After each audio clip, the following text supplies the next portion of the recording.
स्वागत है आपको अपने चैनल गुरुजी कॉमर्स में। और आज हम लोग पढ़ेंगे फाइनल अकाउंट का एडजस्टमेंट एंट्री के साथ। और ये जैसे देखिए 11 को यहाँ पर पॉइंट 11 है, इसके पहले मैं 10 बता चुका हूँ। प्लेलिस्ट में आप जाएं, वहाँ पे आपको मिलेगा, है ना। Interest on capital, interest on capital क्या होता है ये तो आपको देखने से पता चल रहा है कि ये कैपिटल पे इंटरेस्ट है ना। तो it is the interest paid to the proprietor for the capital contributed by him.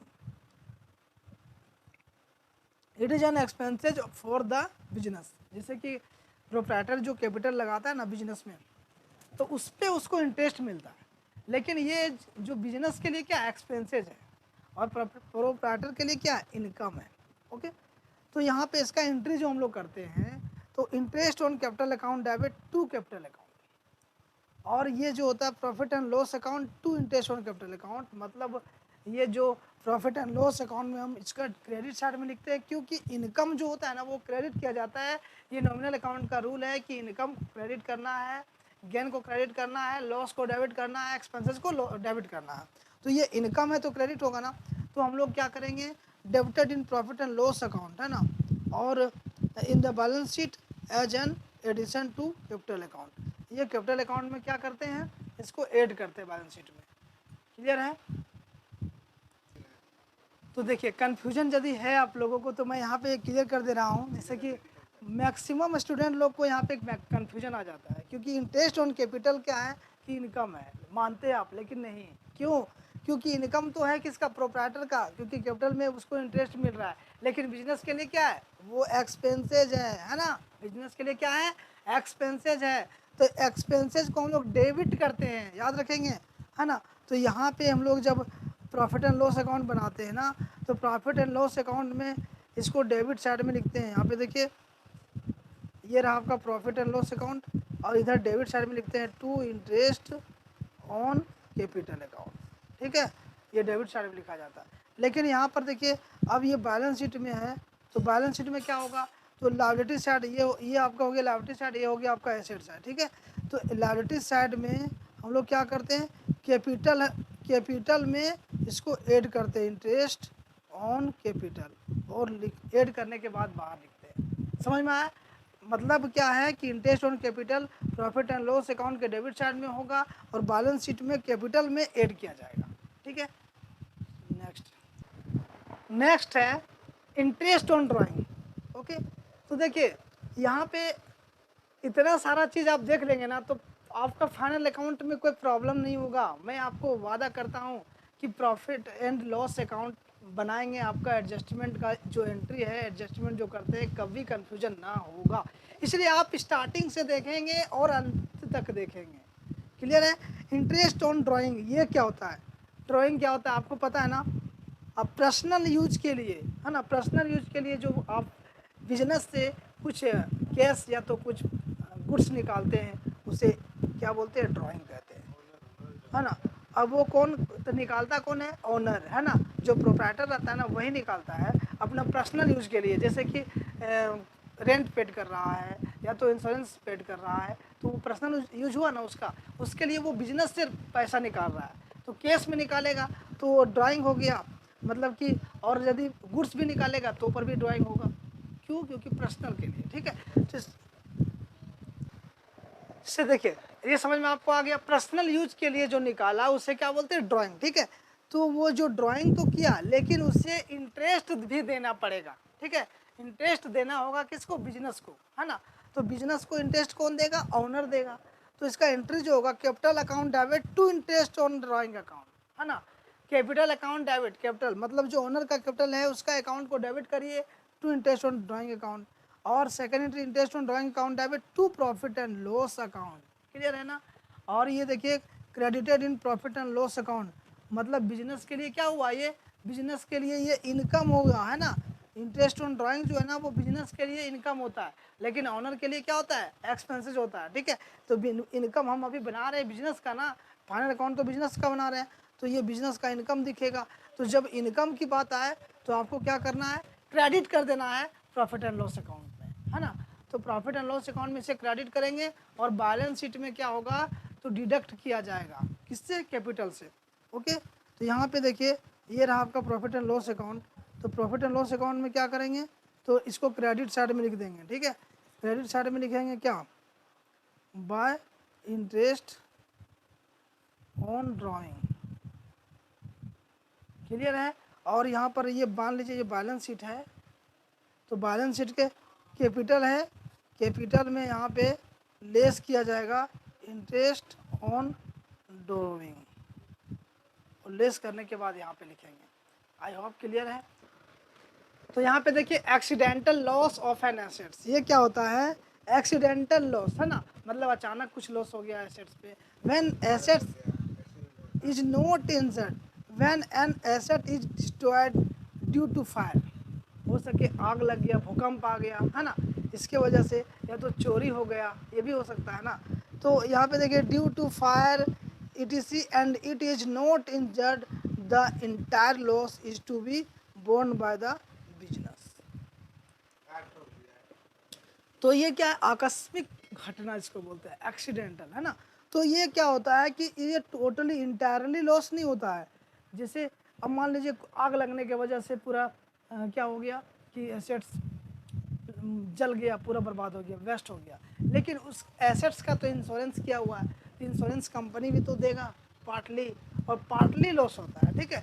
मतलब मान लीजिए 1 लाख का एसेट्स था, वो क्या हो गया, वो डिस्ट्रॉयड हो गया, तो कंपनी इसमें 80,000 रुपया आपको इंश्योरेंस कंपनी ने दिया, तो 20,000 रुपया जो है ये आपके लिए क्या हुआ, लॉस हुआ है ना। तो ये क्या होता है, इंटायरली लॉस नहीं होता है, मतलब इसका कुछ भाग ही वो लॉस होता है। तो इसका एंट्री हम लोग क्या करते हैं, accidental loss account debit to assets account, और ये होता है profit and loss account debit to accidental loss account.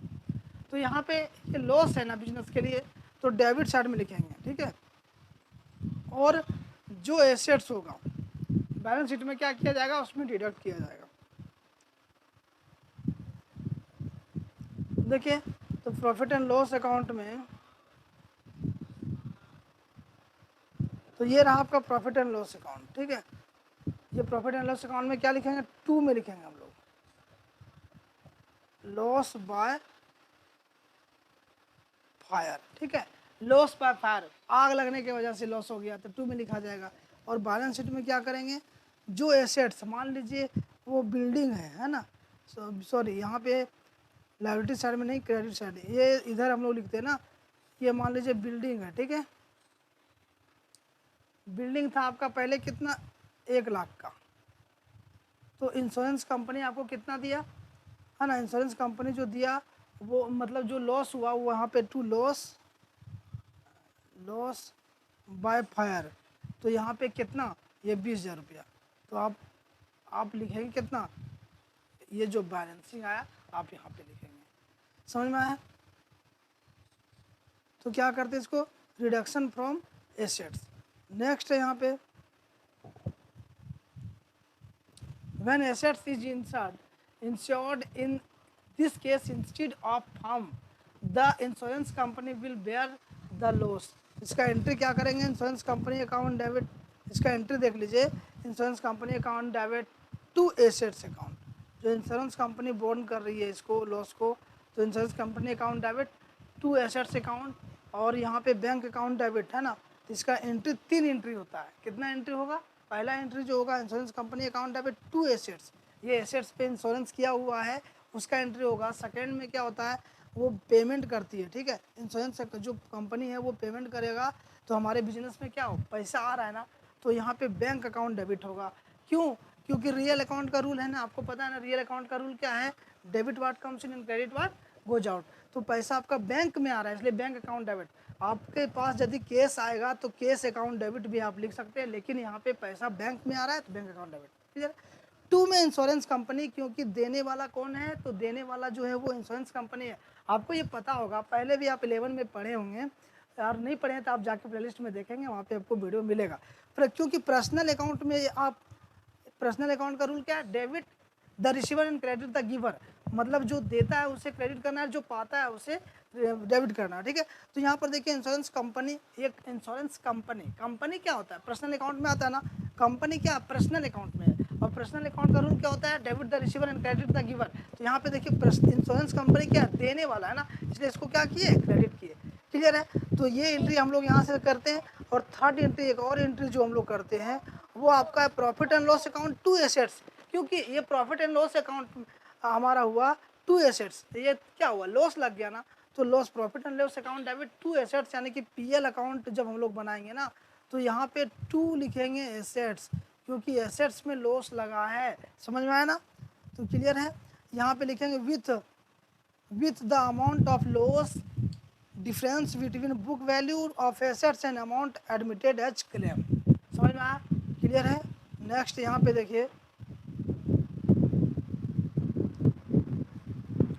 Accidental loss of stock. Accidental loss of stock क्या होता है, इसमें भी आपका 3 कंडीशन होता है, ठीक है। वो मैं तीनों कंडीशन के बारे में बताऊंगा, ध्यान देखेंगे आप। यहाँ पर देखिए when stock is fully insured, stock fully insured किया गया होगा, मतलब इंश्योरेंस किया होगा, entire loss will be borne by the insurance company. तो इंटायर लॉस यानी कि जितना लॉस होगा उस स्टॉक पे वो पूरा बोर्न करेगा कंपनी, है ना। कब? जब ये फुल्ली इंश्योर्ड होगा, मतलब इसको इंश्योरेंस आपने किया है इस एसेट्स का, तो इस एसेट्स में यदि एक्सीडेंटल लॉस हो गया, तो वो फायर से मतलब आग लग गया, भूकंप से वेस्ट हो गया, है ना, मैक्सिमम चांस फायर आग लगने की है ना।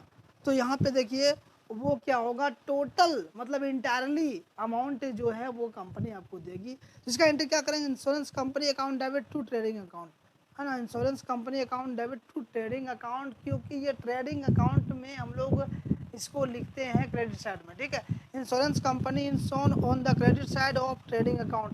जब हम लोग ट्रेडिंग अकाउंट बनाते हैं ना तो इंश्योरेंस कंपनी को हम लोग क्रेडिट साइड में लिखते हैं, क्योंकि ये एक तरह का डायरेक्ट इनकम है, ठीक है। तो यहाँ पे देखिए नेक्स्ट जो होता है, ये एंट्री मैंने आपको बता दिया। और यहाँ पर बैलेंस शीट में जो होगा, तो बैलेंस शीट में कहाँ पर होगा, as an assets the balance sheet, ये जो है वो बैलेंस शीट के एसेट्स साइड में लिखेंगे हम लोग, ठीक है। तो ये बैलेंस शीट हम लोग यहाँ पर है ना, तो ये मान लीजिए बिल्डिंग पे होगा या जो भी होगा, ये स्टॉक है, ठीक है। तो स्टॉक में जो कंपनी दिया फुल्ली देगा ना, मान लीजिए 1 लाख का लॉस था तो 1 लाख पूरा वो दे दिया, क्योंकि इंश्योरेंस था, तो हम लोग बैलेंस शीट के एसेट साइड में 1 लाख रुपये लिख देंगे, ठीक है। बैलेंस शीट से में के एसेट साइड में लिखेंगे। लेकिन याद रहे ये पीएल अकाउंट में नहीं लिखा जाता है, ये कहाँ लिखा जाता है, तो ट्रेडिंग अकाउंट में, ठीक है, ट्रेडिंग अकाउंट में लिखते हैं। और किधर, तो हम लोग क्रेडिट साइड में, ठीक है, क्रेडिट साइड में लिखते हैं यहाँ पे बाय इंश्योरेंस कंपनी। क्यों? क्योंकि डायरेक्ट इनकम हो गया, ठीक है। समझ में आया आपको? नेक्स्ट यहाँ पे देखिए मैंने बताया था क्या, जब फुल्ली इंश्योरेंस किया गया होगा एसेट्स पे, तो नेक्स्ट क्या है, when stock is not fully insured, मतलब कि फुल्ली इंश्योरेंस नहीं किया हुआ है, stock not covered by insurance policy will be treated as of loss, है ना। ये इंश्योरेंस कंपनी जो है वो फुल्ली नहीं यहाँ पे कंपनी किया, मतलब इंश्योरेंस किया गया है, तो ये क्या होगा, लॉस होगा ना। तो यहाँ पे insurance company account debit to profit and loss account debit to trading account. तो ये क्या होता है, ट्रेडिंग अकाउंट में हम लोग क्या लिखते हैं, इंश्योरेंस कंपनी अकाउंट डेबिट और profit and loss account debit, यानी कि क्रेडिट साइड में ये सब लिखा जाता है, ठीक है। नेक्स्ट यहाँ पे देखिए, नेक्स्ट है यहाँ पे when stock is not insured whole loss will be borne by the firm. जब स्टॉक नहीं होगा ना, मतलब इंश्योरेंस नहीं किया होगा स्टॉक का, तो जितना भी लॉस होगा वो फर्म जो है वही बोर्न करेगा, यहाँ पर कंपनी एक भी पैसा नहीं देगी, क्योंकि आपने इंश्योरेंस नहीं कर रखा है, तो क्यों देगी पैसा वो कंपनी। ओके, तो इसका एंट्री क्या होगा, profit and loss account debit to trading account, है ना, जिसको हम लोग क्या करते हैं, इसका ट्रेडिंग अकाउंट में हम लोग लिखते हैं किधर, तो profit and loss account debit to trading account. तो यहाँ पे देखिए क्रेडिट साइड में लिखेंगे by profit and loss account, ठीक है। अब इसका एंट्री देखिए, इसका एंट्री यदि करेंगे तो ये क्या है, profit and loss account debit to trading account हो जाएगा, ठीक है। तो यही मैंने यहाँ पे किया है, समझ में आया। नेक्स्ट यहाँ पे देखिए मैनेजर कमीशन, मैनेजर कमीशंस, मतलब मैनेजर को जो कमीशन हम लोग देते हैं ना, टू साइड में लिखते हैं प्रॉफिट एंड लॉस अकाउंट में, ओके। तो when manager of the firm is given commission based of fixed percentage on profit, okay.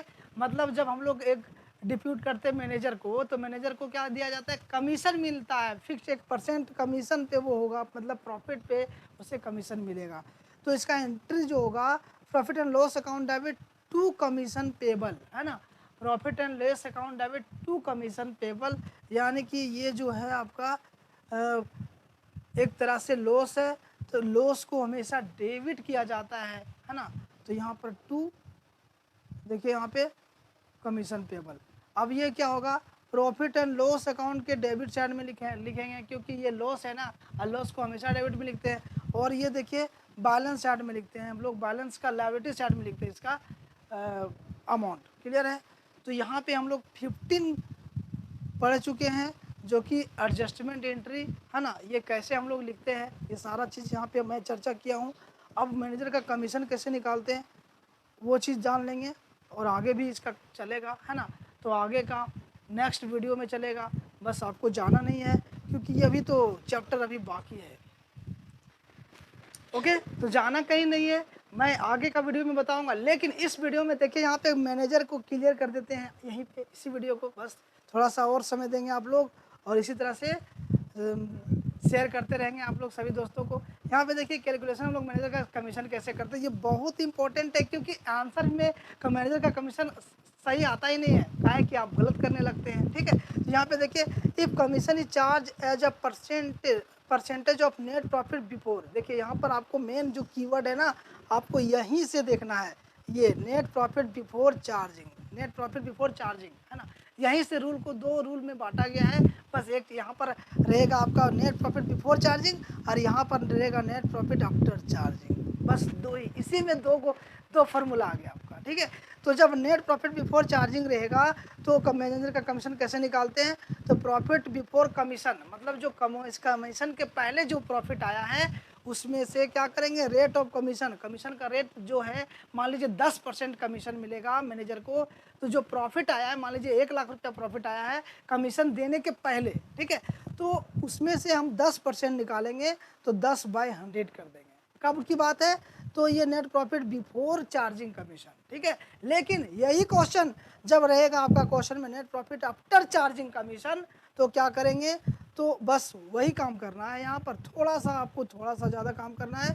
यहाँ पे देखिए प्रॉफिट बिफोर कमीशन, है ना, इनटू रेट, मतलब मान लीजिए 1 लाख रुपया प्रॉफिट हुआ है कमीशन देने के पहले, है ना, तो 1 लाख रुपया लिखेंगे, रेट 10% है तो यहाँ पर 10 ही लिखेंगे, लेकिन यहाँ नीचे 100 लिखे थे ना, यहाँ पे आपको 110 लिखना है, 100 प्लस रेट ऑफ कमीशन। ठीक है, क्यों, क्योंकि ये रेट जो था आपका net profit after charging commission, after charging में क्या होता है कि 100 में आपका जितना % कमीशन है वो ऐड हो जाएगा, समझ में आया आपको।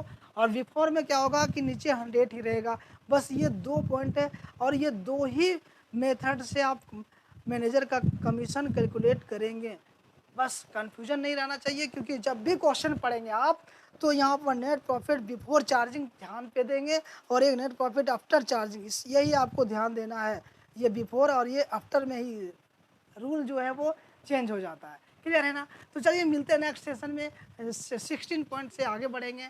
और यदि आप हमारे चैनल में नए, चैनल को सब्सक्राइब कर लीजिए, क्योंकि सभी लोग ने सब्सक्राइब कर लिया गुरुजी कॉमर्स के, तो आप देर मत करिए।